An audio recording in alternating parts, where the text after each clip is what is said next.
வணக்கம், வாழ்க வளத்துடன். என்னோட பேர் ராஜபூபதி, நிறுவனர் மற்றும் பயிற்றுனர் ரேடியன் ஐஏஎஸ் அகாடமி. PSTM அப்படின்னா person studied in Tamil medium. அதாவது தமிழ் வழியில் படித்தவர்களுக்கான முன்னுரிமை, அதற்குரிய இடஒதுக்கீடு. இது வந்து ஹாரிசான்டல் ரிசர்வேஷன் சொல்லக்கூடிய கிடைமட்ட இடஒதுக்கீடுல வரும் 20% இடஒதுக்கீடு.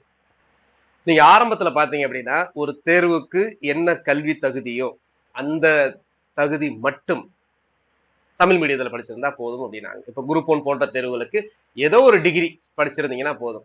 அது செகண்ட் டிகிரியோ தேர்ட் டிகிரியோ ஏதோ கரஸ்பாண்டன்ஸ்லயோ ரெகுலர் எப்படி வேணாலும் படிச்சிருந்தா போதும். அதே மாதிரி குரூப் 4 போன்ற தேர்வுகள் 10வது குவாலிபிகேஷன், அதாவது 10வது தமிழ் மீடியத்துல படிச்சிருந்தா போதும். அப்படிதான் இருந்தது ஆரம்பத்துல. சோ இதை நிறைய பேர் மிஸ்யூஸ் பண்ணாங்க. சரிங்களா? சில பேர் வந்து பாத்தீங்கன்னா வெறுமன ஒரு தமிழ் மீடியம் டிகிரியை மட்டும் போட்டு வச்சுட்டு எக்ஸாம்ஸ் கூட இங்கிலீஷ்ல எழுதி அவங்க வந்து பாத்தீங்கன்னா நிறைய பதவிகளுக்கு போயிருக்கிறாங்க, கேஸ் போட்டாங்க. ஸோ அப்போ அந்த கோர்ட்டு கொடுத்த டைரக்ஷனை வந்து இப்போ டிஎன்பிஎஸ்சி எப்படி இன்டர்பிரட் பண்ணியிருக்கிறாங்க அப்படின்னா 1ஆவதுல இருந்து 12வது வரைக்கும் தமிழ் மீடியம் பள்ளியில சென்று படித்திருக்க வேண்டும். டிகிரி வந்து நீங்க கரஸ்பாண்டன்ஸ்ல செகண்ட் டிகிரியோ தேர்ட் டிகிரியோ எப்படி வேணாலும் படிச்சிருக்கலாம். நீங்க வந்து எலிஜிபிள் ஃபார் குரூப் 1 குரூப் 2. இதே குரூப் 4 போன்றதுக்கு அப்படின்னா 1ஆவதுல இருந்து 10வது வரைக்கும் கண்டிப்பாக பள்ளியில் சென்று தமிழ் மீடியம் படிச்சிருக்க வேண்டும்.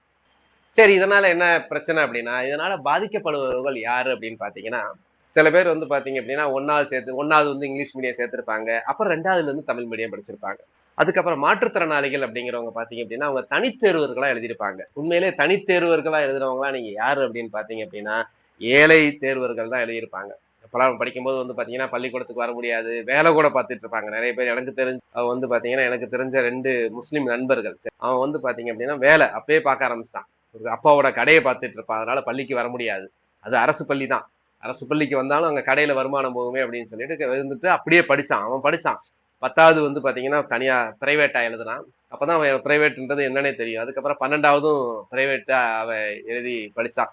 சொல்லப்போனா எங்களுக்கு முன்னாடியே படிச்சுட்டான் அவன். சரிங்களா? அந்த ஏஜ் இருந்ததுன்றதுனால பண்ணாங்க. ஸோ அப்போ அந்த மாதிரி உள்ளவங்களுக்கு இப்ப தமிழ் மீடியம் இல்லைன்னு சொல்றாங்க. இது ஒரு அநீதி. அதுக்கப்புறம் குழந்தை தொழிலாளர்கள், அப்புறம் இந்த பிணை தொழிலாளர்கள் மீட்கப்படுறாங்கல்ல, இவங்கெல்லாம் வந்து பாத்தீங்கன்னா டைரக்டா அவங்க தான் ஒரு 14 வயசு, 13 வயசு, 12 வயசு, 10 வயசு இப்படி இருக்கலாம். அவங்க எதுவுமே ஸ்கூலுக்கே போயிருக்க மாட்டாங்க. அப்ப டைரக்டா கொண்டு போய் 6வதோ 7வதோ 8வதோ அந்த ஏஜுக்கு தகுந்த மாதிரி போய் சேர்ப்பாங்க. அப்போ அதுல இருந்து பள்ளிக்கூடம் படிச்சிருப்பாங்க. அப்ப முன்னாடி படிச்சிருக்க மாட்டாங்க. சில பேர் பிரைமரி எல்லாம் இங்கிலீஷ் மீடியம் படிச்சிருப்பாங்க, 6வதுல இருந்து தமிழ் மீடியம் படிச்சிருப்பாங்க. இப்ப பாருங்க, நீட் போன்ற தேர்வுகளுக்கு ரிசர்வேஷன் கொடுக்கறத கூட கவர்மெண்ட் என்ன பண்ணிருக்காங்க அப்படின்னா 6வதுல இருந்து பெண்களுக்கு உள்ள நிறைய ஸ்கீம்ஸ் எல்லாம் இருக்கிறாங்கல்ல, அதுக்கெல்லாம் வந்து பாத்தீங்க அப்படின்னா 6வதுல இருந்து.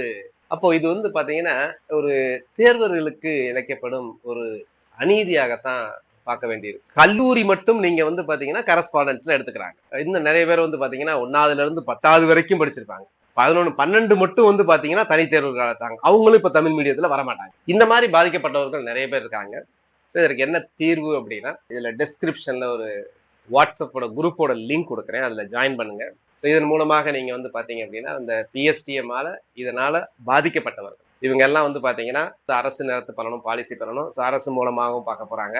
அதுக்கப்புறம் வந்து பாத்தீங்கன்னா கோர்ட்லயும் கேஸ் போட போறாங்க. நீங்க இதுக்காக ஒரு பைசா செலவு பண்ண வேணாம் அப்படின்னு சொல்லிட்டாங்க. அந்த ரெப்ரசன்டேட்டிவ் வந்து எனக்கு பார்த்தாங்க. நீங்க ஒரு பைசா செலவு பண்ண தேவையில்லை, அவங்களே ஒரு 2 பேர் இருக்கிறாங்க, நாங்களே இந்த கேசஸ் இதெல்லாம் பாத்துக்கிறோம். எங்களுக்கு வந்து தேர்வர்கள் சப்போர்ட் இருந்தா மட்டும் போதும். யார் யாரு என்னென்ன தேர்வர்கள் அப்படிங்கிறது எங்களுக்கு தெரியணும். அதனால வந்து அதற்காக வந்து நாங்க வந்து அவங்க வந்து இதற்காக ரொம்ப ட்ரை பண்ணிக்கிட்டு இருக்கிறாங்க. சரிங்களா? ஸோ அரசு வழியிலையும் ட்ரை பண்ணிட்டு இருக்காங்க அதிகாரிகள். அப்புறம் வந்து பாத்தீங்கன்னா அரசாங்க மினிஸ்டர்ஸ் இவங்களையும் பாக்குறதா இருக்கிறாங்க. அங்க உங்களுக்கு எல்லா விதமான அப்டேட்ஸும் கிடைக்கும். ஃபர்ஸ்ட் இதை மாத்தும் போது ஜியோ என்ன தெரியுமா போட்டிருந்தாங்க அப்படின்னா, இப்போ குரூப் 1 போன்ற தேர்வுக்கு 10வது 12வது டிகிரி இது 3ம் தமிழ் மீடியத்துல படிச்சிருக்கு. அதுக்கப்புறம் வந்து பாத்தீங்கன்னா குரூப் 4 போன்ற தேர்வுகளுக்கு 10வது தமிழ் மீடியம். விரைவில் இதற்கு ஒரு தீர்வு கிடைக்கணும். அதனால அந்த இதனுடைய விருப்பம் உள்ளவர்கள், இதனால் பாதிக்கப்பட்டவர்கள் லிங்க்ல இணையுங்க. நன்றி.